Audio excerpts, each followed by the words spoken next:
Hello and welcome to another episode of the Mastermind, Body, and Spirit Show.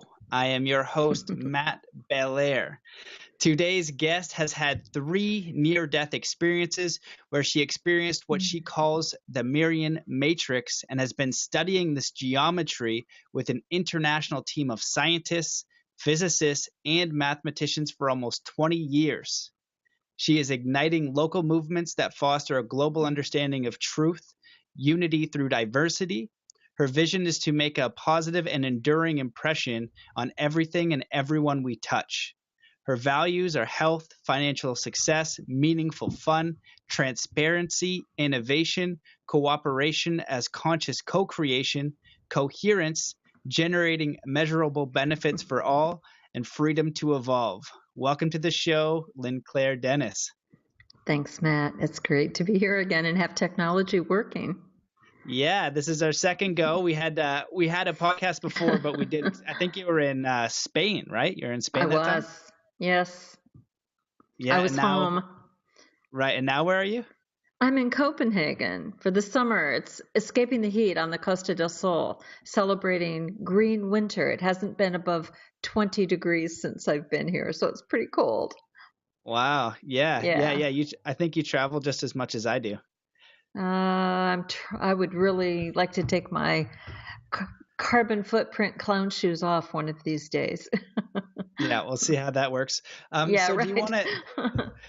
do you want to, we have a new audience, the Evolve and Ascend crew that's tuning in.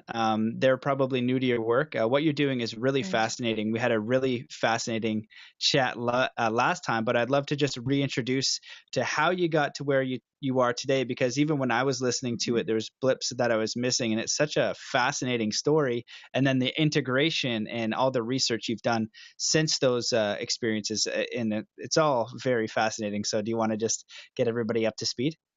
Sure. Just give me a high sign, a timeout when I've talked long enough. Give me a sign so I can stop, because we can keep going here. Well, yeah. It's like, some people say 3 near-death experiences, and I go, yeah, it just proves how stubborn I am, or maybe thick-headed. Dying certainly gave me a reason to live my life. It transformed me from inside out. And I grew up in a very religious home, a religious family. And I pretty much thought, when you die, it's 6 feet, of dirt here and pearly gates somewhere else. And I had a near-death experience in 1987, January, racing a hot air balloon across the Alps. And all of a sudden, I was not in the balloon. I was looking at the balloon with this profound awareness that, I am not my body. And then just a 180-degree turn, and I found myself walking across the summertime meadows of Mount Rainier in Washington State. And my grandmother was there to meet me, and there were no pearly gates. We were literally walking through the alpine meadows.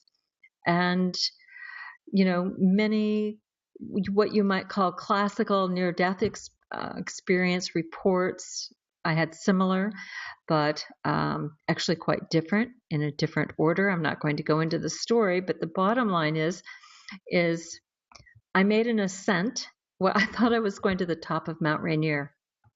And when I got to the top, I looked out and I saw what I thought my instinct, my knowing was I was looking at the strand of the tapestry weaving all creation. It was music. It was the most sublime music I'd ever heard in my life.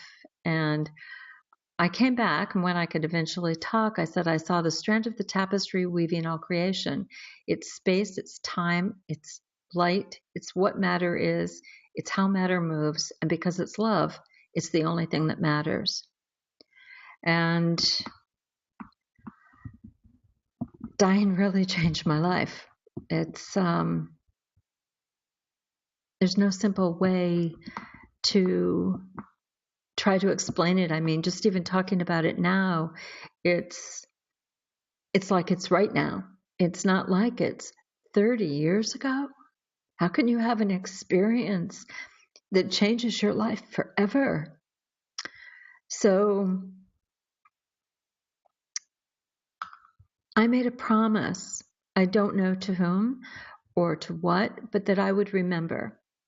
And it took me 4 years to begin to even put the pieces back together. It was just the word remembering is probably the most important word in my life for my experience, because I think so much of our pain comes from forgetting who we are, why we're here, what we're up to. And I think forgetting, just the word, it's the source of neediness and grasping and that kind of stickiness that you just want to get more and more and more and more, where remembering is all about reconnecting, remembering. And so after I finally remembered what I call the pattern, I was very fortunate to live for 2 years in the Dalai Lama's monastery on the Big Island of Hawaii. And I was told when I left there, this Dalai Lama's spiritual advisor, Nechang Kutan, told me to take this to the world of scientists, that that's where I needed to go. A lot of people wanted me to play the ego game, the personality game. And I just said, no, if I do that, the scientists will never take this seriously. So I was very, very fortunate. In 1997, my first book came out called The Pattern. And a very dear friend by the name of Foster Gamble sent someone to meet me, asked someone to meet with me. And it was a gentleman in San Francisco by the name of Dwayne Elgin. And Dwayne asked me to join him for lunch in Marin County. And from there, I met Foster, and Foster very generously hosted the first science dialogues. I'd been working for 4 years at that point with Luke Hoffman, brilliant mathematician, topologist, not theorist, generalist, human being extraordinaire. And together with several other people, we convened this amazing dialogue called the Sequoia Symposium at that time. And it was there that I met Bob Gray.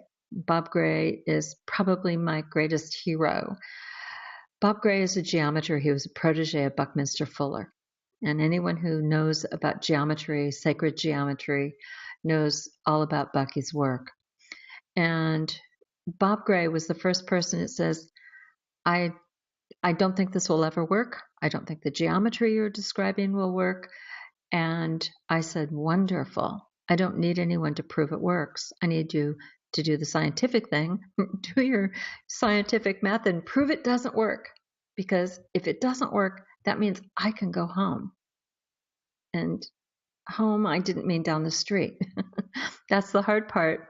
And Bob Gray we've been working with Bob now for 18 years. And Bob's kept his promise to keep my feet in the fire. And the geometry has been accurate 100%. And so the Platonic Solids, I love it. You've got that wonderful picture of you sitting, I think it's in a tetrahedron or an octahedron. And it's if you Google, how do I unite the Platonic Solids? Okay, the 5 Platonic solids that most people think about when they think about sacred geometry.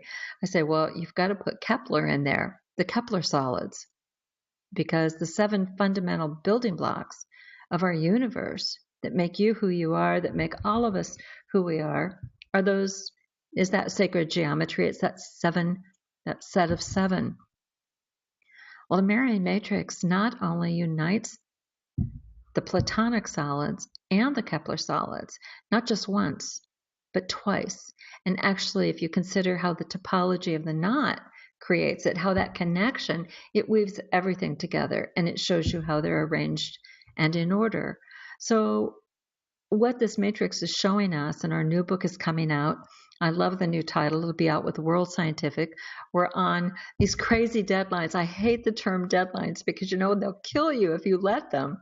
But it's coming out, and it's called the Marian Matrix, connecting everything through nothing. But nothing is spelled with a K in the front, not thing. the not thingness, because the not thing, what we're talking about with this Marian trefoil, this beautiful knot, which I call the love knot, it's not a thing. Is a rainbow a thing? No, a rainbow is not a thing. Is it real? Yes. Is it true? Yes, but it's not a thing. And so understanding what force is, what the source is, and the relationship between the two, and how we can send nothingness, sound waves, out over the air and talk to millions of people. So never before never in my lifetime have we had such a need for a remembering of our interconnection, not just human to human, but the planet, the ocean, the sea, which sustains us. Gaia doesn't need us. We need her. And things are pretty frightening right now. And I think the only antidote to fear is love. And when I died, I came back, 30 years, Matt. A dear friend of ours who passed away a year ago, Dick Schaub, called me the cosmic energizer bunny. He says, she just keeps going. She's not going to stop. And it's true. This is the most important thing that matters, the unity through diversity. We all have our insides in every piece of ourselves. Your physical reality is definitely connected to your emotional reality and your thought process, but they're different processes. They're different intelligences. So that's what this is all about. I'm committed to bringing heavenly minded ideas down to earth for earthly good. Otherwise, it doesn't count. And we're in this to make a positive difference that's measurable. Wow. Well, again, hearing that again is extremely fascinating, and so many just beautiful points in there. I really love the last one, heavenly ideas to earthly. How did you phrase that? Earthly.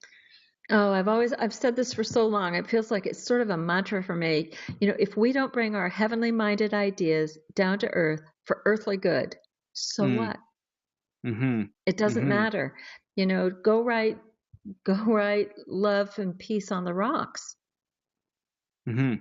Mm-hmm. It's time to, I don't know about you, but I'm at a point where I say enough is enough. Mm-hmm. If we don't take a stand, we'll fall for anything. I said, if we don't take a stand for something right now, we will fall for anything or we'll be pushed over. Yeah, 100%. I had William Brown on a while ago, maybe 4 or 5 podcasts back, and we just talked about the urgency now, the urgency to take our time to commit to what we know, what is right, to stop basically adding fire to the illusion and start to build what is right, what we know contributes, what we know is going to benefit the earth, which is going to benefit our fellow man, and all that kind of stuff. So I 100% agree with that. And I know we're going to get into some interesting things. What I want to ask, though, I have a question, and then you can feel free to go whatever way you want. But when you had the 3 experiences, did you always get the geometry? When you experience, as you said, you experienced the geometry, what was that experience? And then in researching it and working with these mathematicians and scientists and engineers, some of the leading physicists in the world, leading mathematicians in the world, how are you describing it to them? And then the final question, to have so many questions in one, because I want to make sure I get them all out there. It's if we can prove this geometry that you experienced on the other side, or whatever the case is, how might that geometry benefit humanity through application? I wish I'd been taking notes. Yeah, I'll write those down. So you can rock down. with that. I'll write that. Yeah. Good. Wow. Well, the experience, there's only one word that describes the experience most clearly for me, and it's music. Music was the only word with all capital letters in my first book. People go, it wasn't love, it wasn't geometry. I didn't know geometry from a hole in the wall. I mean, I was not a mathematician.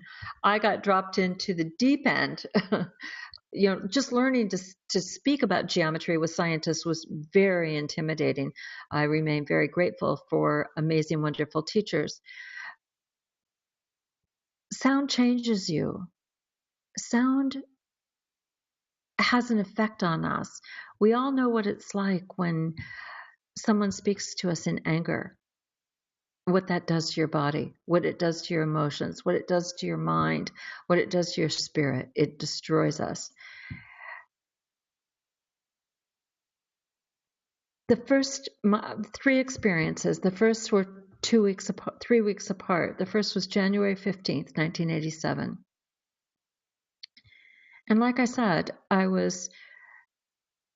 met my family, friends who had died, the whole past life review kind of thing. I was walking in a world that looks just exactly like this world, only the colors are more brilliant, more vibrant, and everything was 180 degrees out of phase. There was a 180-degree phase shift because it was winter over the Alps. It was summer on Mount Rainier. The alpine meadows were in bloom, and that's 180 degrees out of phase. When I stepped forward from what I thought was the top of Mount Rainier after making this ascent, I did not go through a tunnel. That was not part of my experience. I was lifted like on a moving elevator. I remember observing my body changing. The physical changes were significant. I thought I'd been to the Kaiser Ball at the Hofburg Palace only 2 weeks before in the most amazing gown, as only the 1980s could come up with, right? And but all of a sudden I was amazed, and I'm thinking, oh my God, who designed this gown? Because it looks like someone had taken spider webs, turned them into filigree, and thrown stardust at them, and it was just glittering. And then I remember having this awareness, it was me. It wasn't a gown. So when I stepped out, I've always said I left my right footprint embedded in eternity. I left my right footprint in that knot. And Luke Hoffman loves to laugh. He's my mathematician. He loves to laugh. He says, you left both footprints in there. Because what happened was I saw everything. The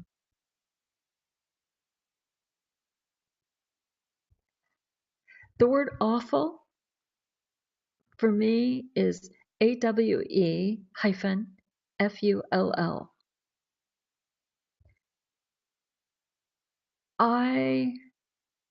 There's no words to really describe. I remember very clearly knowing that I had to memorize everything I'd seen. I had to remember it. And the next thing that happened was I experienced someone grabbing me by my left foot and pulling me backwards. And I remember thinking so clearly, no, I can't go. And I can actually still, when I get stressed, I get the stress in my body where when I remember twisting because I had to keep memorizing. So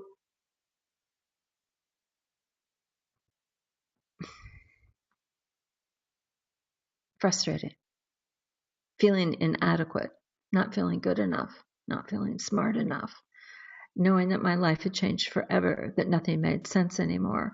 I had very serious injury. I'm not supposed to walk or talk normally. And if my family was sitting in the room right now, they'd say, you don't talk normally. It's like I gave up normal for natural, but it's authenticity. We pay a high price for authenticity. So I kept saying, I couldn't speak. I had no language. I had no speaking ability. I was in the hospital, of course, being treated for the injuries. The day I went home, February 7th, I was actually released on February 6th. I was in bed and I woke up And I remember turning and looking at the clock behind the bed, and it said 1:44, or 1:14 rather. And what had woken me up was someone was sitting on the foot of the bed. And I thought it was my husband. And I couldn't move my feet. My feet were hypersensitive. And I sat up, and my father was sitting on the foot of my bed. My dad had died 10 years before, but he was binding the covers around my feet. And my dad said I was being given a choice that I could go or I could stay, because I had been drugged back against my will. The only thing I remember for 3 weeks after the accident is anger. I did not want to be here. You wouldn't want to be either. It was, nothing made sense. It's how it just felt violent. Everything felt violent. And so my dad said he had been allowed to return so that I would know what that, I'm not going to deny my experience. And I remember my father putting I remember it like a table appearing, and there were cards going in one direction and another direction. And there's a card game where you pick up a card and you look at what's on the other side and then you put it back down. Yeah.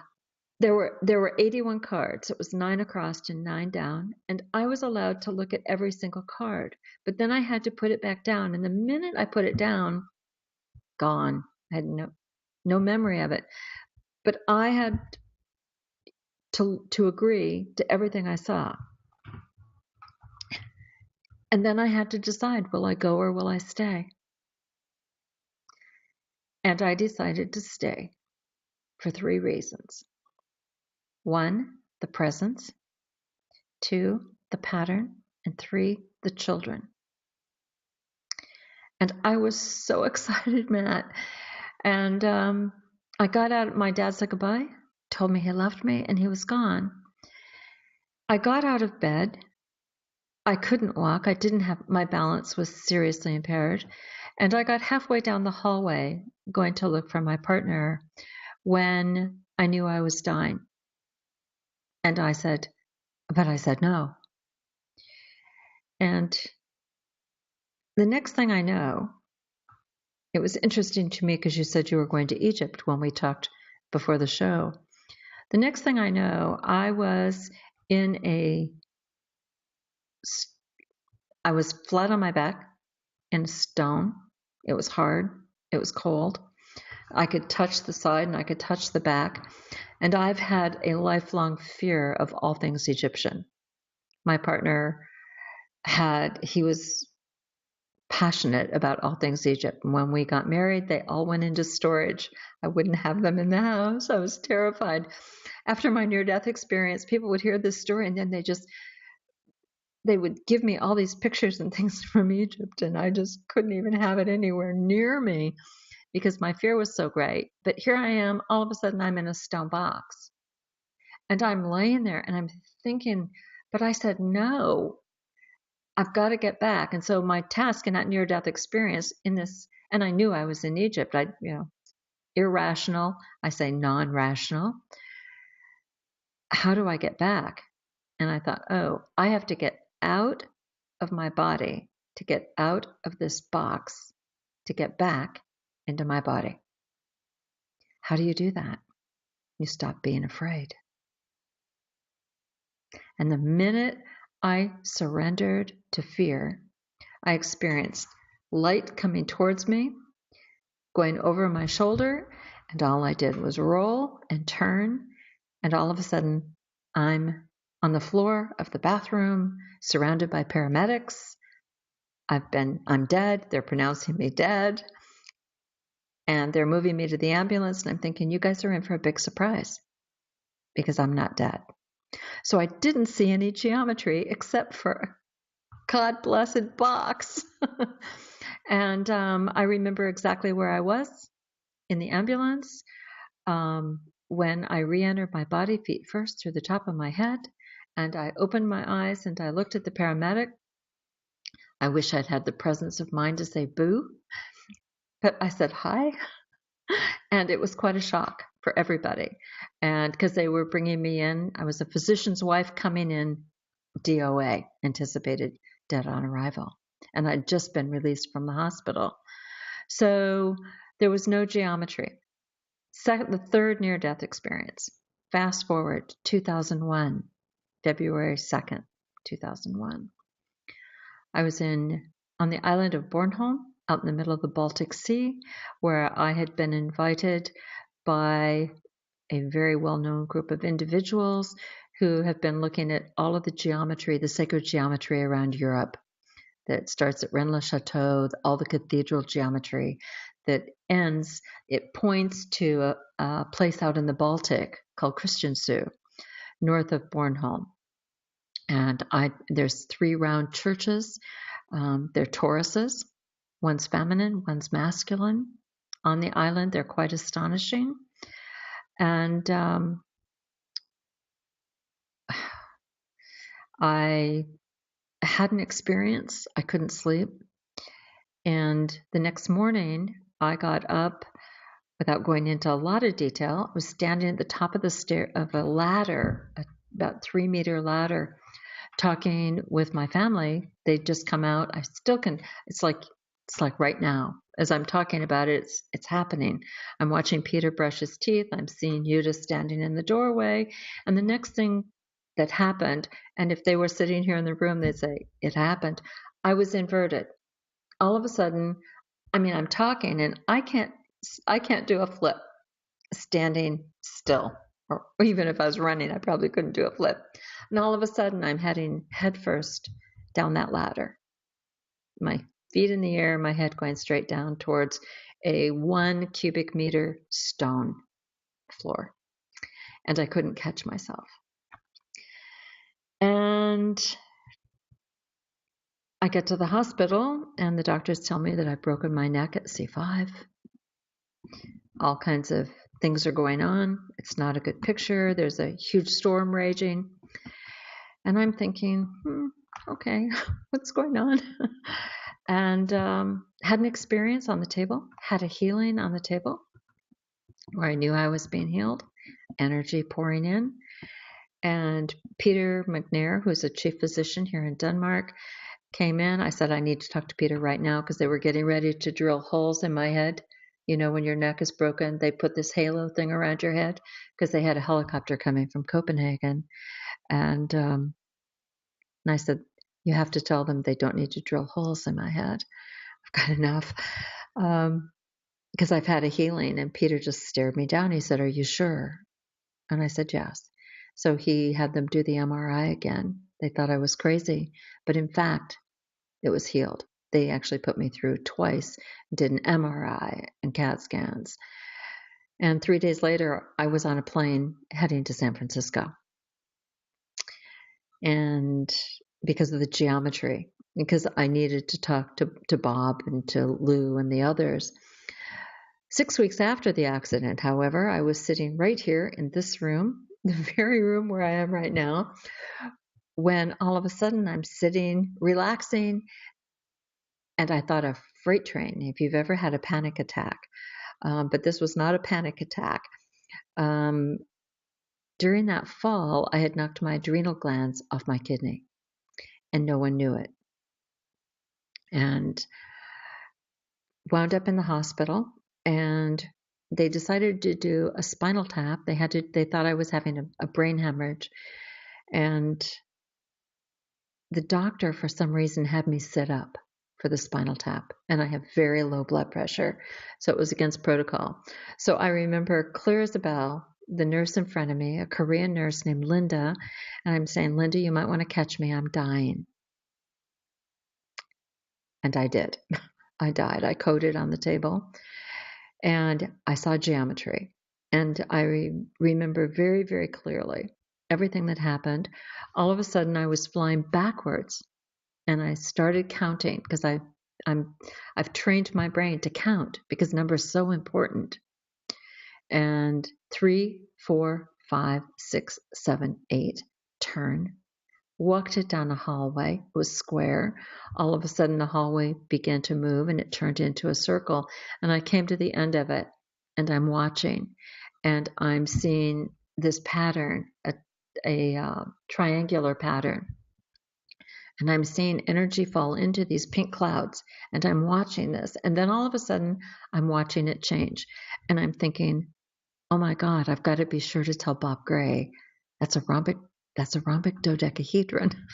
It's like, I still can't believe these words come out of my mouth. Thank God to make this simple, plain, and to understand this, no one will ever have to say rhombic dodecahedron.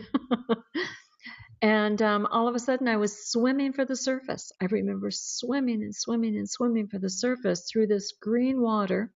It was the first time I'd ever seen green. There's no green in the pattern. And there's, if you think of Christmas tree green and Christmas red, they're not in this knot. And it was the first time I was seeing green. So I knew something was really changing. And I broke free and I was in the corner of the room looking down at my body as they put the paddles on my heart to bring me back. And I remember, oh, please don't do that because I know it hurts. And that was my final near-death experience. Next time, everybody knows, let me go. I'm going home. The Bindu point, the red point in India that they put on the forehead, it's called the Bindu point. Yeah. At the Sequoia Symposiums, my nickname was Bindu, done dat, done doing that. So it's like, that was the last time. But what I will tell you is that I still see the geometry. I see change. Whenever I see change, I let the team know. I go, okay, let's check this out. And so I'm just, dying's too hard on the body. I just had to surrender and not be so stubborn and be willing to report. The willingness to be wrong is a very important skill in life. The need to be right is what will kill a relationship every time. The need to be right, the need to be in control. So I like to say, if I need to be right, I like to get it over with early in the day. But the willingness to be incorrect it's what's kept this work going, I believe. It's like, I don't need anyone to prove I'm right. I don't want to have followers. I'm not a guru. I'm just one, it's like we're beggars. And I found the keys to the bakery and I unlocked every door. Come on in. It's all here. Because what we need to do now is it's time for transformation to happen. All Marion is, no one has to learn Marion. All you have to do is count to 8 because Marion is showing us how things work. That's called physics. Why they work and how they work. You have input. It goes through you and something comes out the other end. I don't care if you're drinking a cup of tea, you take it in and it goes through you and you're going to line up for the loo. It's that simple, but you need to know the order. And so if we can use this same order to decide how to live our lives, it's very simple. So what we're doing now is we're bringing this work to the world. The new book is coming out. Very excited about that. You can see it. Anyone can see the new book cover, which is epic. Samir Zaveri of astralize.com. What a gift he's been in our lives. His work is just brilliant. The new book is called The Marian Matrix, Connecting Everything Through Nothing. And at Marion, Mereon.org, Marion.org, you can see the cover of that book. It's spectacular. And so it's literally about what we're up to now is like, there's never been a Lynnclairedennish.com. I've refused to go there. The cult of personality kills too many things. And the minute we get disappointed, I'm an imperfect human. I mean, we're all perfect, but we're human. That's the divine architecture that makes us who we are. But I can't do perfect. I'm not perfect. It's like for years, my question was, why me? Why did I get this job? It's finally, you know, I don't remember who it was. Someone said, why not? And then someone else said, the universe knew if you ever remembered, you'd never shut up. And 30 years into it, that's true. So, but we need this knowledge now, because when you're talking about social change, it can't be follow the leader anymore. It's not lead, follower, get the hell out of my way. We need to cooperate.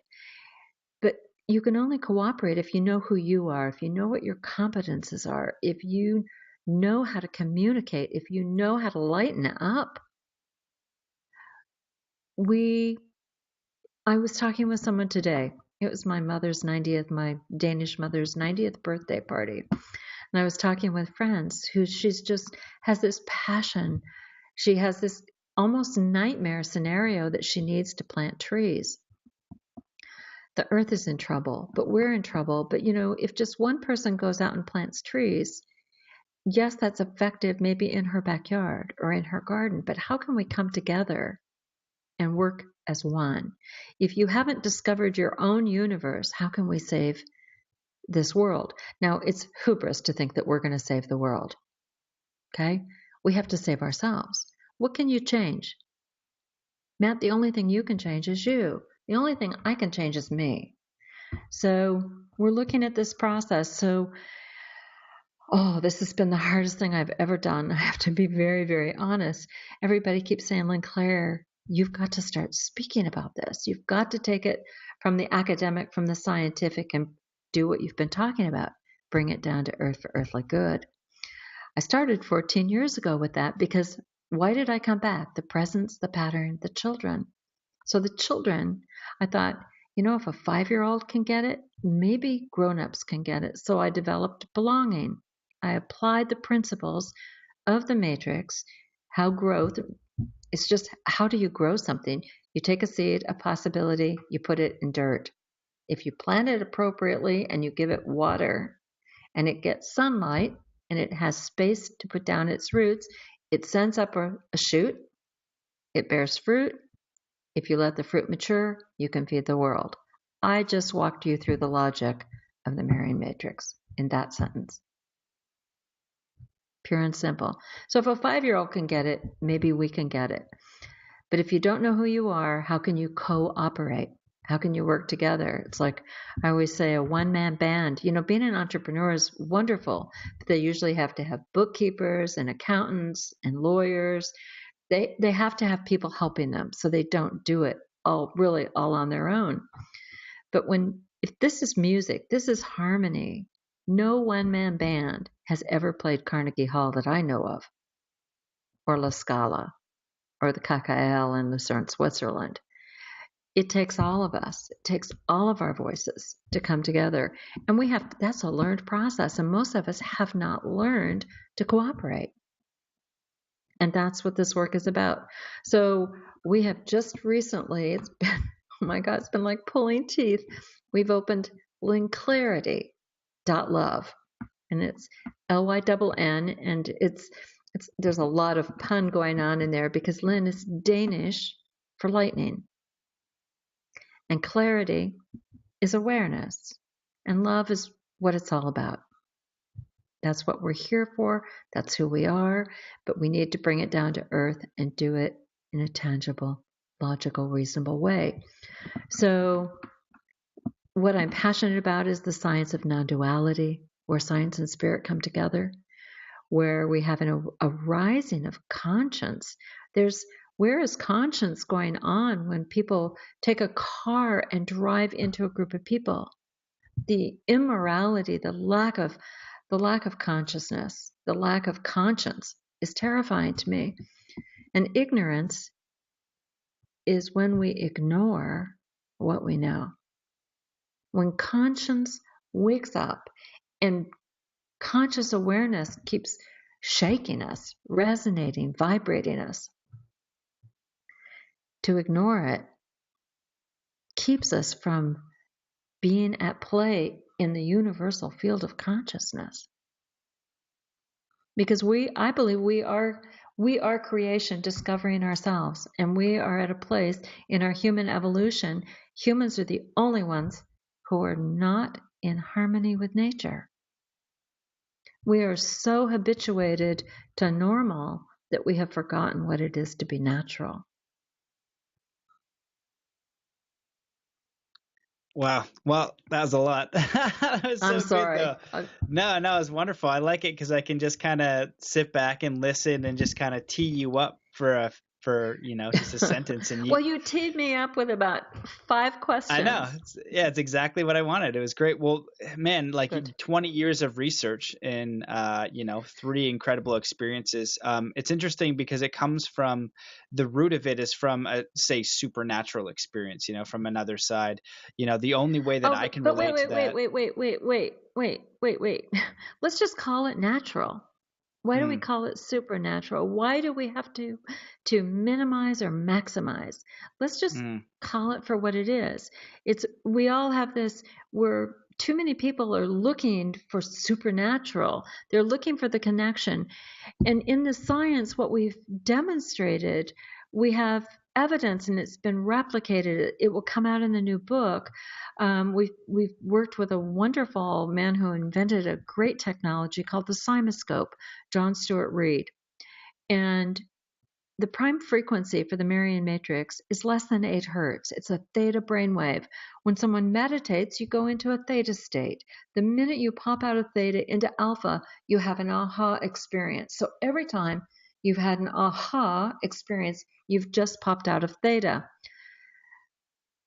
For 30 years, I've been saying that when the frequencies are correct, when we understand the music, which we have, that you will see the Marian Matrix appear from a blue ball of light. Well, we put that frequency into water and played that resonance. It's a theta brainwave. You can't hear it, obviously. It's inaudible. And guess what? A blue ball of light appears. And then what follows? The Marian Matrix. These videos are on our website at marion.org. They're posted on YouTube. You can see it. And even NASA said, that's plasma. A brainwave. And we can show you the symmetry of the matrix, which is very precise because it's all the fundamental building blocks. The symmetry groups of 3, 4, and 5 are implicit in your brain and in the human heart. We have identified the Marian Matrix, the exact patterning, dynamic patterning in the human heart. So we're already wired for this. And yet we keep looking for these supernatural experiences to try to take us over the threshold of what's already happening inside of us. We opened this talk tonight with a meditation. How much time do we take for ourselves?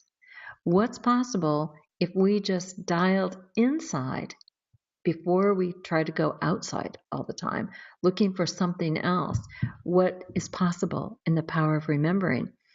And to this, we have a wonderful solution as well because of the mathematics of the Marian Matrix. Those of you, I'm sure people who are into sacred geometry are very familiar with the golden ratio, the sacred mean, the sacred proportion. The Marian Matrix is pure gold. Every aspect is anchored in the golden ratio. So because of that, we can take an inaudible frequency and lift it to the realm of the audible. So we can make this music known, this resonance, to actually vibrate every cell in your body. At lynnclarity.love, you will see that. We call it resonance. It's the reason why we are, that resonant patterning. And I think you would enjoy checking that out. It can't be complicated. We can't all be traveling all around the world to do, it's like chasing eclipses. I mean, yes, those are wonderful. It's like chasing the experience. What if the experience is inside waiting for us to show up? Yeah, it's very interesting and lovely. I'd like that you phrase it that way because what it brought up for me is I trained with 34th generation Shaolin masters in China, and this was after training professional MMA for 6 weeks, and that was that's more how to win a fight, UFC martial arts, which I like. I like boxing. I like that kind of thing. Right. But then I've always been curious of what humans are capable. What am I capable of? So I've always had the dream to train with Shaolin masters that could do unbelievable stuff. So when I get to the academy, this is in the mountains in China. One of the masters there can break it's granite stone with 2 fingers. He can break thicker pieces over his head. They can smash bricks. They can do the things that are supernatural. Okay. So then I interview him. And so I go, man, like, how is this possible? Right? Like, how the heck can you do this? This is unbelievable. And, even though that I have video, people are going to think there's a trick or something, right? He's like, no trick. And I was like, what's a trick? He's like, no trick. And there's a translator. But the third time he does it, he starts smashing his fingers down on the table and he says years. I think it was like 8 years. And then he said hard Qigong, which is the conditioning of the fingers, and then soft Qigong, years, 6 years. So it took him like 8 years to develop this thing that was so-called supernatural. And in that moment, that's when I realized that supernatural couldn't be any more ordinary. It was just extraordinary discipline. And that for me was like a very direct thing. And then I realized, like, okay, well, what thing in my life could I direct my focus towards with that level of intensity, of dedication, of just full force? I would create anything. It doesn't matter what it is. And we have a whole lifetime to create these things. And I think that a lot of people miss, and they're not fulfilled, and they're looking around because they haven't found the one thing that no matter what they would keep building. It's like, no matter what, I want to move in this direction. We most people don't know if they're going north, east, south, or west. They're just kind of being pulled to what's secure and what's safe and what's certain, rather than what they feel they know that they can contribute, who they are, where they want to go. And I know you want to pipe in, so you can pipe in, and then I'll ask if you want to. If you No, want to add something. keep going. Keep going. Yeah, and so really the end of that, and from what I took from that big travel experience, was just helping people to connect to something that if they wouldn't change it in 10 years, what thing that if you had $1 million every single day, what would you do with your life? And if you couldn't fail, what would you want to do?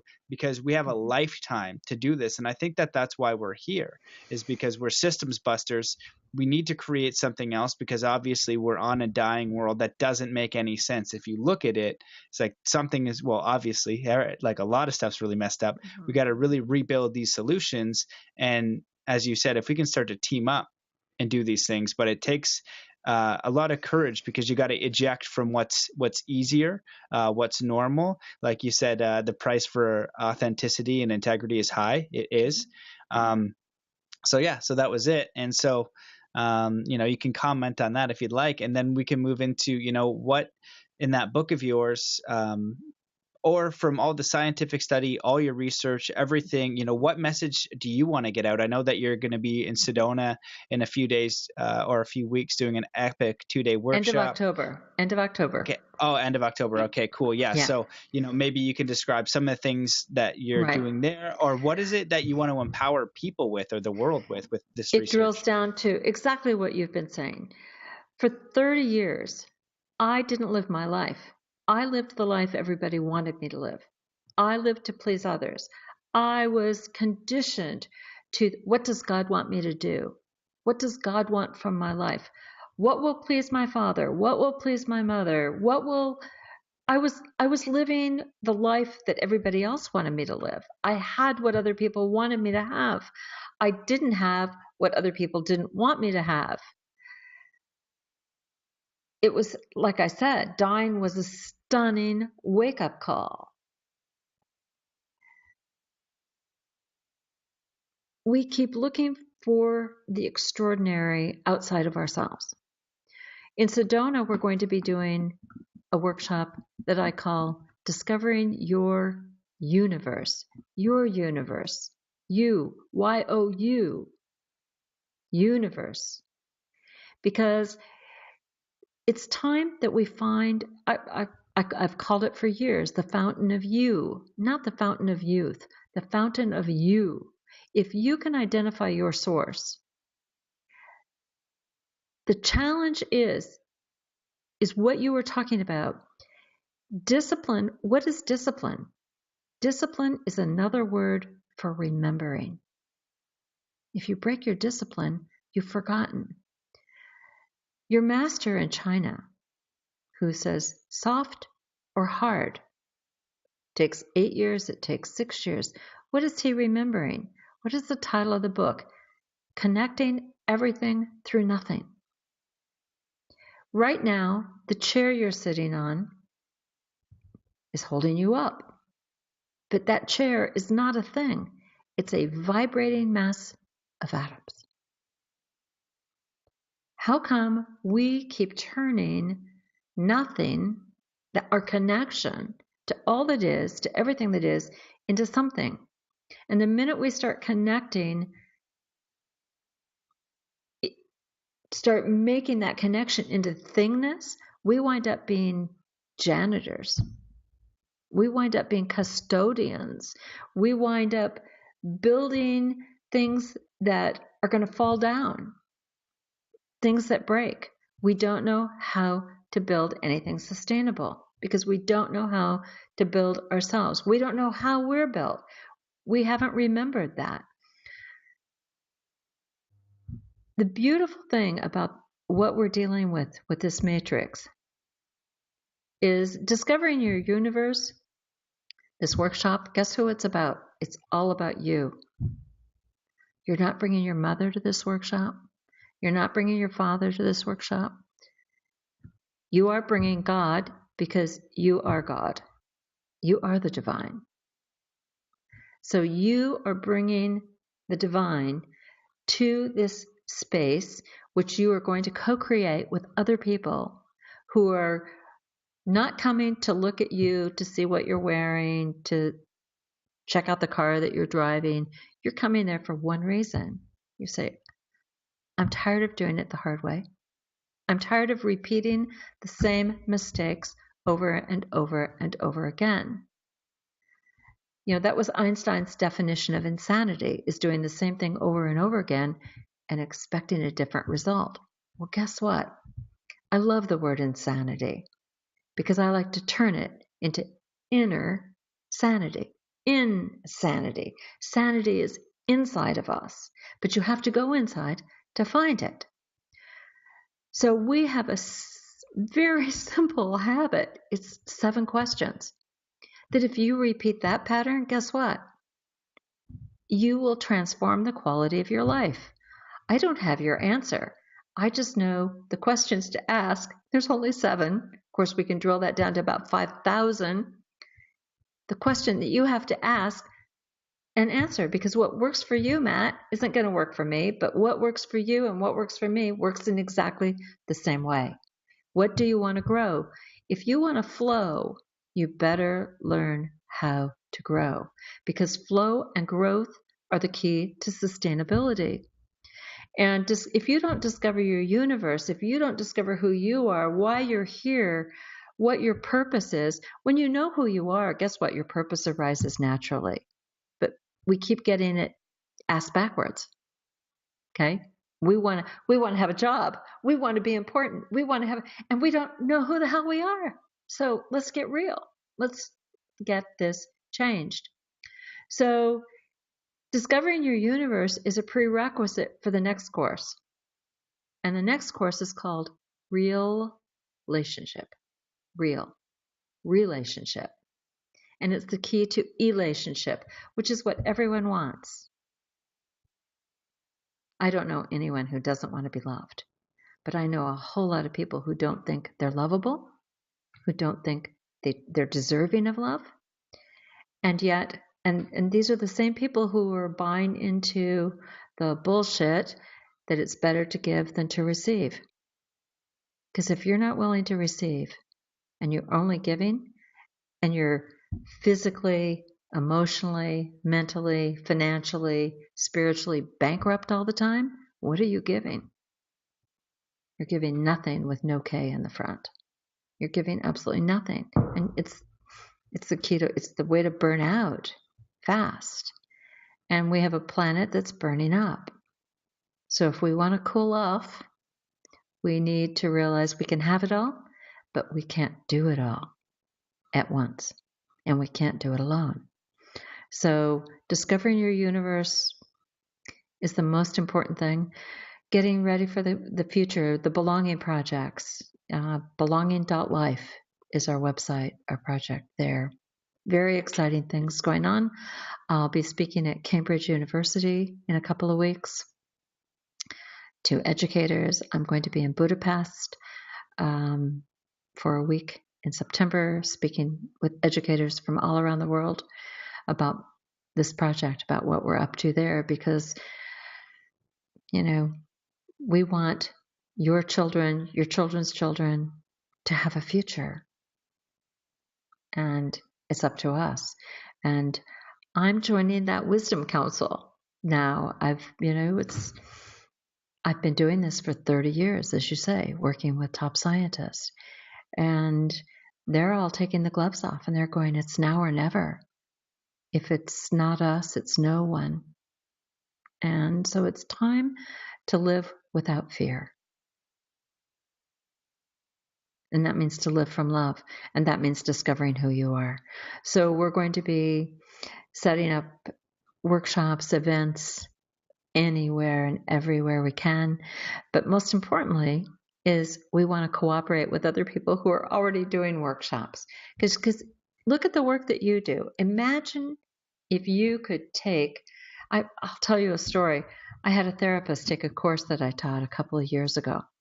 And she came up to me afterwards and she said, my life was absolutely transformed. I can't believe the work that I did in this short period of time. We don't have time to do 5 years of therapy, a year of therapy. We need to strike like lightning in taking care of our own lives. And I said, why don't you train? Why don't you do this course? We're going to be building capacity, training people how to use this. You can use this in your therapist, as a therapist, in your practice, walking people through how do you transform your life. She said, I couldn't do that. I couldn't do this. And I said, why not? She said, I wouldn't have any more customers. My patients would all heal. I wanted to just weep. I wanted to weep. And I said, no. You don't understand. The minute one of your patients heals, the word is going to spread like fire. And there's going to be a line of people who want to see you because they want to know what happened to their friend. What was the experience they had? Because the experience is inside. And so we want to work with therapists and create a win-win-win situation. The last thing I want to do is be out there. I'm just Lynnclaire. So I want to teach others who are teaching how to use this knowledge. We want to transmit this knowledge. We're going to be basically building, doing trainings in Marbella, Spain, Costa del Sol, tough place, to come to for training, one of the most beautiful places on the planet. So we're going to be building capacity there, doing training there. And so anyone who's interested in learning how to use this knowledge, we would love to talk to you. Amazing. You said a lot of things there, and my mind is I was like, what am I going to touch on first? I think the first thing that I just want to add is that just because it's simple doesn't mean it's transformational, or it's not transformational. Like, it really is Right. very simple stuff. But the thing is that we're so distracted by nonsense and committed to the nonsense, but Exactly. when we can refocus on what is most important to us, life can get a lot simpler. We live in a universe that's birthed in paradox. We are birthed in paradox, okay? So yes, there's the simplicity, but on this hand, there's the science, and that's the complexity. So you have to have a both-and situation. But Occam's razor is a scientific principle that says the simplest solution is the best solution. And if you can take all of that complexity that literally in our book, our new book is 950 pages. If you can take all of that complexity and distill it down to 8 principles, it works. But so the brain, it's the brain that matters, but it can't be that simple. Let me tell you, simple is not easy. If simple was easy, you wouldn't have any bad habits. My favorite word is the Italian word for habit, and it's called abitudine. That's, to me, abitudine so profoundly linguistically connects your attitudes to your habits. And that's what we need to realize. Your brain is your bullshit detector, nothing more. It's just part of your intelligence. Your intelligence quotient is not neurological any more than consciousness is a neurological phenomenon. We have this complex set of intelligences. You have your physical awareness is not the same as your emotional awareness. Would you agree? Yeah, totally. Yeah. Okay. Would you agree that your physical awareness is not the same as your intuition? Yes. Okay. Many people rely on their gut. A lot of men talk about a gut feeling. How often what happens if you react from your gut feeling? When I do? Yeah. I don't know. Does it ever get? Yeah, sometimes it doesn't work out. It doesn't. Sometimes it doesn't work out. Well, this is the whole thing. We forget that we need to inventory. The only poll that we need to take when we're making a decision is ourselves. Most people take polls. They're looking, what do you think I should do? What do you think about this? Does this dress look good on me? Should I order that? Go to a restaurant with 10 people and watch how they order. They'll all order almost always the same thing or something very similar because they absolutely get overwhelmed and they don't want to make a choice. So when we're making choices, why don't we take a poll? What does my body want? What do I want to eat? What do I feel like eating? How does that feel to me? And then the brain can connect it. The brain is literally just a CPU. It's just connecting all the dots. And so what you're going to do today, you need to connect with what you've already committed to do today. And then your gut, your intuition, you have to prioritize. What's first? What's next? If you want to stop having that to-do list where everything gets, something never gets done, that's because your priorities are out of whack. How often does someone ask for 5 minutes of your time and take 2 hours? Time is your most precious resource. That's where your quality of life and all your risk happens. Your spirit, to me, spirituality is about morality. It's about ethics. It's where you make sure before you say yes or no that it's coherent with who you know you are. It's got to be connected to your values. And too many people, and we're seeing this play out all over the world. I was supposed to go to a very dear friend's wedding a couple of weeks ago in Istanbul, and I couldn't go because of the danger of what's going on, because someone needs to be right, make someone else wrong. No diversity. So it's kind of sad. I'm sorry. Thinking about right. My friends, it just kind of, it's time for transformation, but it's time to learn how to be authentic. If you can't, the word authenticity, think about it in terms of authorship, being the author of your life. Who is writing your life story? Who are you letting write in your book of life? Who's writing the rules? Who's writing your playbook? Is it you or is it someone else? How many beliefs do you have that you've adopted that are static. They're not dynamic. A believing is subject to change.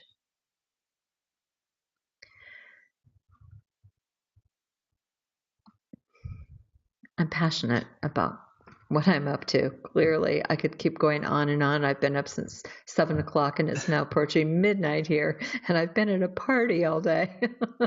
Oh, So, nice. yeah, it was a great party. It was my Danish mom's 90th birthday. Bless her heart. So Right we had on. about 80 of us celebrating her. It was magical, absolutely amazing.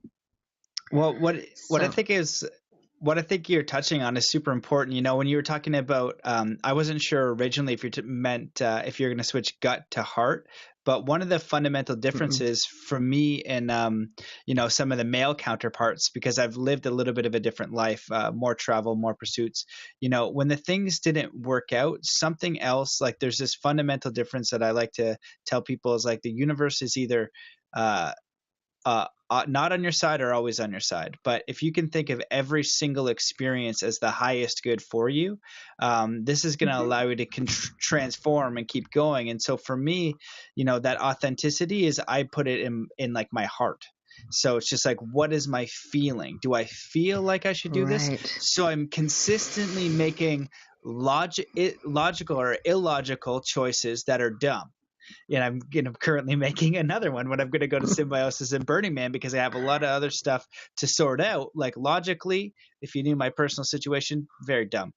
But I know I have to be there. I just know it in my guts and my bones. And as I keep doing these things, more magic happens. It's more faith and more things like that. So when you're talking about getting very clear, authentic, who are you authentically? And then it becomes a knowing where you almost don't have a choice. So I'm doing Sandra Walter's Ascension Path right now, along with a few other courses. I just did Procabulary, which was awesome. And so I'm doing all these things all the time. But really, when you bring it down to it, is figuring out who I am, how I want to express myself as a human being on the planet.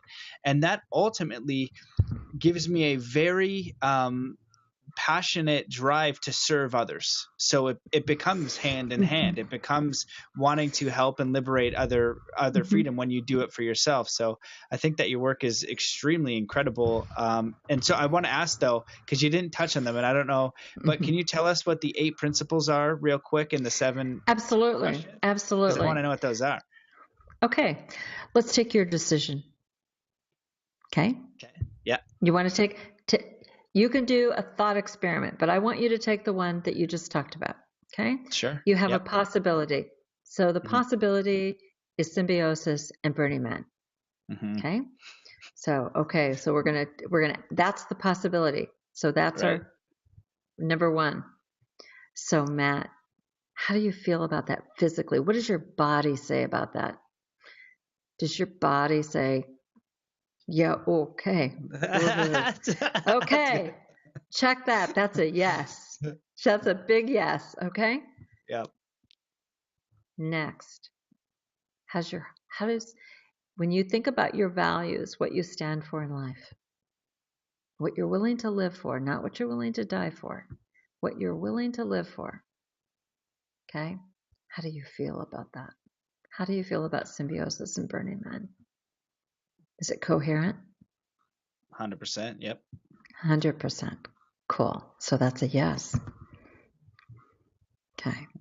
Now, I want you to connect that with everything else you have going on in your life. Your relationship, your bank account, your time. Does it all connect? Is there stress? Only one? Yeah. Okay. Okay. On a scale of 1 to 10, on a scale of 1 to 100, where does that 1? If you looked at just that one thing that is going disconnect, give it a number. How big is the disconnect? How big is it? Oh, how big is the disconnect? Mm-hmm. Like probably like pretty high, like maybe like Yeah. just straight logically, Yeah. like a Right. Well, guess what? This yeah, is 90. real. Oh, Yeah, 90. It's okay. pretty high. Okay. I would tell you right now, that's where you stop and you say, not now. Hmm. Because let's take it on and let's look at what's likely to happen if you say yes. If you break that 90, okay? What are your priorities in life? Don't say them out loud, just think about them. What are your priorities? And how are they going to suffer if you say yes when everything you're connecting, your CPU is saying, no, not now. It's not never, it's just not now. Hmm. What happens to your priorities? Okay? So let's think about your lifetime. So we're going to, we talked about that's your gut, that's your inner world. That's where everything happens, where your priorities are all rearranged. That's where, when your brain connects the dots, think a straight line, linear thinking. Okay?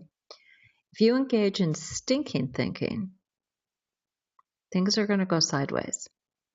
It's a lesson. Okay? It's just a lesson, but we're going to learn where your weak points are. Because what happens when your priorities, when things begin to move, when you get into the flow, what happens if they get stagnant? How often have you been stuck? How often have you had to ask to be bailed out or get help because things didn't, because you made a maybe not the best decision? Now, I don't think we make mistakes. I'm with you. It all, but if we could eliminate the sideways. So, in light of eternity, Matt, in light of eternity, what really matters? And how much more coherent might you be if you had the courage to say no? Because it takes just as much courage to say no as it does to say yes. But we get so habituated into thinking that no means never. And we all know that there's a time when we know that we say no and it means not in this lifetime. But to be coherent, to really be focused, to be laser focused. So, what does it matter? And so, this is how, using this process to evaluate making a decision, we could go back through some of your old decisions. I could say, Matt, let's talk about the worst decision you ever made in your life, the one that went so totally sideways. And I'll bet I can tell you where it broke down. Hmm. So what are the other questions? And then what are the 7 personal questions? I asked you that. I asked Did you you get all all of of them? them, and I Oh, oh, did. snap. And Oh, nice. it's just so. But you know what? Was it illogical? Nah, it's It's very seamless. interesting. It's seamless, Yeah, isn't it? Yeah, it's yeah. seamless. And So, I can ask you 5 ways from tomorrow. There's so many different questions you can ask, but I'm looking at you and I'm reading you and the little bit that you've told me about the situation and the little bit that I know about you. This will transform your life because you'll become stable, coherent. How often does your life get a little wobbly, unstable, especially maybe financially? Does it get a yeah, little wobbly sometimes? I travel quite a bit. I get Yeah. I'm muddy and I just like travel like crazy. And then I get a little bit, I Right, travel like crazy. exactly. Right. It's travel So, budget. right, of course. But maybe it's time to focus. So, it's like, I'm ready to burn my wings. I'm ready to put clips on them. It's, no, but it's a very seamless way because all we're going to do is we're going to look at what's possible. We're going to look at your emotional reality. We're going to look at your cognitive ability. I call it recognitive. Recognize, to recognize. Think about the word recognize. To rethink, to recognize. Okay? So you've got your psychological, your mental ability. You've got your instinct, your intuition. That's where your priorities are set. How often do we overplan our days and we don't leave any room for surprises? Okay? And so you're chronically late. That's our temporal reality. Running out of time, running too fast. The sense of urgency, you were talking earlier about this sense of urgency. I have that same sense of urgency. But if you learn to recognize, to recognize, pay attention to your gut, what happens, you don't get beaten black and blue by the taskmaster who goes by the name of urgent. Time and timing. It's what's critical. And that's, if you had told me 30 years ago, Lynnclaire, and I think they did tell me, but you forget, those cards turn over.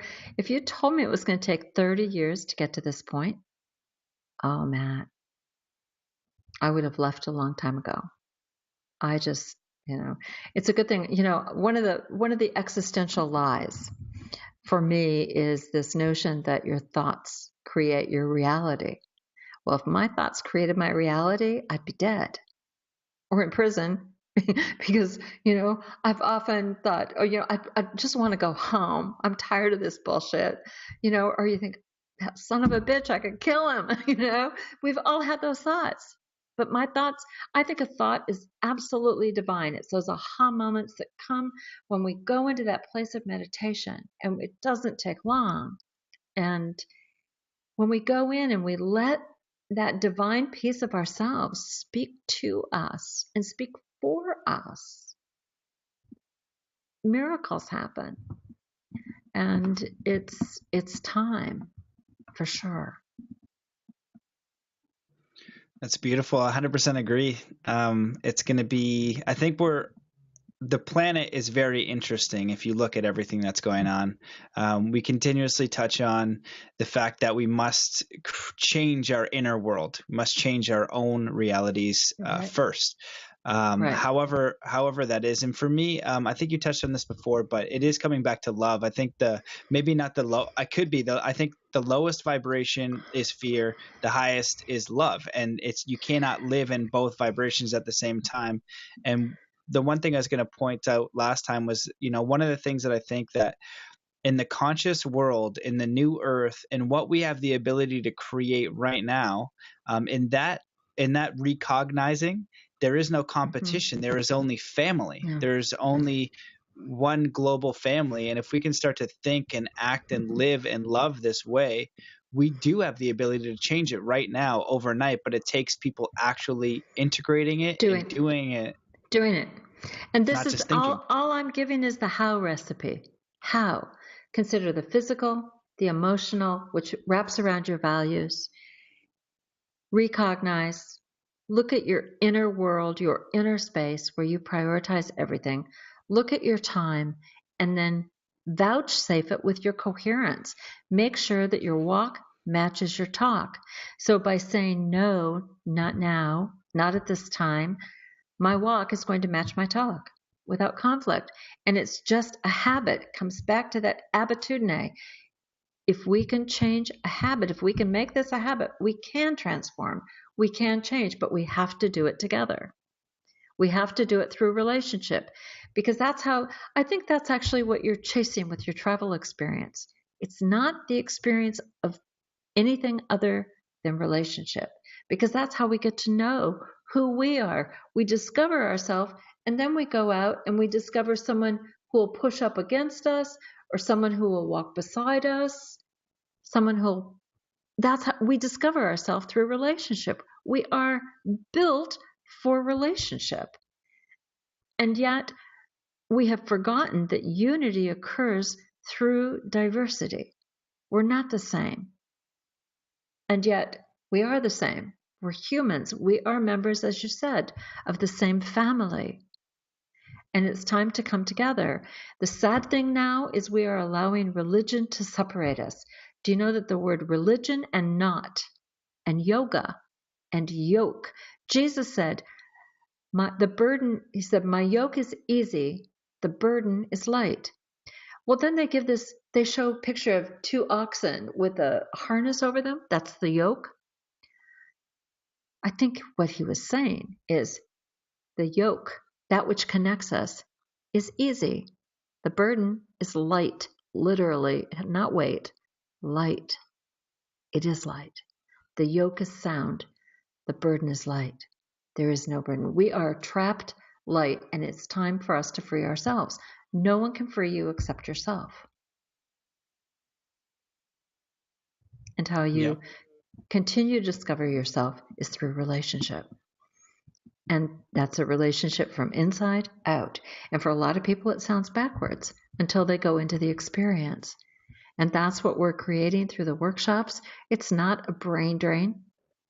I'm not telling you what it is. It's you come in and you're in relationship. We have this wonderful tool, we have the music, we have the experience, literally the sonic experience. Javi Otero, gifted musician. It's not even the right word to call Javi a musician. We worked on the math and he created the magic. And we can literally take you into my experience. And Samir Zaveri created at Marion.org, you can actually see how I saw the pattern and drew it for the very first time. We've animated it. It's beautiful. So it's at Marion.org and it's also on Lynnclarity.love. So that's what we're all about, is about creating the experience of unity, taking you straight to the source. It's not going out there, it's going in there. Imagine having it every day, an experience, tapping into it every day. Because everybody can't afford to go running after experiences. You have to be the experience. You have to, like Gandhi said, be the change you want to see in the world. So what would happen if you sat for 11 minutes every day and engaged with the stillness? Amazing. Yeah. I have to check this out because I've been doing a lot of different things. Personal meditation for a long time. I used binaural beats. I listened to Dr. Joe Dispenza's meditation, which is an hour long for probably 8 months straight. Now I've been using a lot of sync tuition, which I want to send you that because I want to see what you're doing. Cool. Because I went down to Estonia and they're using binaural beats focusing on the GAM wave, and it's binaural brainwave entrainment. So we have these futuristic technologies coming out. Well, when I'm at Symbiosis, I didn't do your thing before. It's too late for me now. I'm partying my butt out. Right. But part of it, a lot of it is for work. But we have set up these new vibrational technologies. One of them is my friend Jason Stiles from iPyramids, which is amazing, which is pyramid set up, creating a frequency field. So we have all these amazing vibrational tech coming out. I need to experience yours. I would love to meet some of these people because we've got some fabulous ideas. I'm working with a great team because we know that's what I'm out there doing. I'm connecting you guys. We've got to start really putting these things together in real time because we're working on a project that is so exciting because we know how all of the frequencies of this matrix, how all of these numbers connect to the human body. Wow. Okay. Amazing. And where they connect and what they impact. And you have to remember, we've got the evidence that these frequencies, that these patterns, these exact patterns appear in your brain and in your heart. So what would it be if you could sit every morning for 11 minutes and entrain your brain and your heart? I would do that. Every cell, it would, because sound doesn't just affect the brain and the heart, it affects every cell in your body. Mm-hmm. Mm-hmm. So yeah, that's fascinating. I want to get into it as soon as I can. It's think that the tools that we're having we're having technology come up with this vibrational entrainment. Like Tesla said, if you want to understand the universe, think in terms of frequency and vibration. So we're vibrational beings, and we can go into coherence through sound. That was like binaural beats was kind of like a beginning. Right. Music, yes, 100%. Music, that was the one word with all capital letters that I experienced when I crossed that threshold. Music, going from chaos to harmony, coming back from harmony into chaos, but bringing the knowledge of harmony with me. I believe that's what we have. My believing is that's what this is. My experience is that's what we have. Well, that's interesting because, yeah, I agree with that, because the universe is essentially like mathematics, but music is mathematics. It's the same thing, and it's coherent. It's unfrozen. You unfreeze the Yeah. math and you get music. Ah, there you go. Cool. Yeah, that's the level up, because cymatics is the visual representation of sound. And I heard that, like, in the beginning there was the word, like the sound was like creation. It was sound. It was vibration coming from the sound, vibrating, and then we go through the next things. If you go back to Genesis, if you go back to the Old Testament, it says, and God said, let there be light. From sound, from phonon, sound first, yeah, comes photon. Okay. Mm-hmm. So absolutely. And both sound and light in physics are spin 1/2 particles. And spin 1/2 particles have a structure. And you know that tetrahedron you were talking about? You just talked about, Guy, building tetrahedral energy. A tetrahedron, which is a triangle with 3 points up, so it has 4 faces, all spin 1/2 particles. Phonon and photon are tetrahedral. So have you ever seen a star tetrahedron or a Merkaba? Okay. Well, imagine that in Marion, there's 5 Merkabas, 5 star tetrahedrons. That's awesome. You're It's like you're supersizing the sacred geometry. It's like the one hamburger, but it's more not. Is better. We're just showing how they're all connected, how they're all united, and it's how they all work together. If you look at the Marian Matrix, it has a core and it has a context. It has a nucleus and it has a boundary. You have your heart and you have a boundary, and you've got this pulse. I've got to just throw this out there. I just have to say it. One of the areas that I'm having fun looking into and looking forward to investigating more is the cerebral spinal fluid, and where Marion relates to the cerebral spinal fluid. I think it's going to be a very interesting exploration, because the context that I was just talking about is salt water. And so if you think of yoga and the spine, there's 33. Our spinal column is 33. Just happens to be 33 numbers and 33 polyhedra that all work together as one. Interesting. So it's all about coherence, but it's absolutely, Tesla is one of my muses, let's say. Mm-hmm. And it's all about vibration. But if we can turn the chaos, the noise, into golden noise based on harmony, and that's what resonance is all about. Wow, interesting. Okay, so this has been a mind-blowing hour and a half. So much beautiful wisdom and knowledge and simplicity.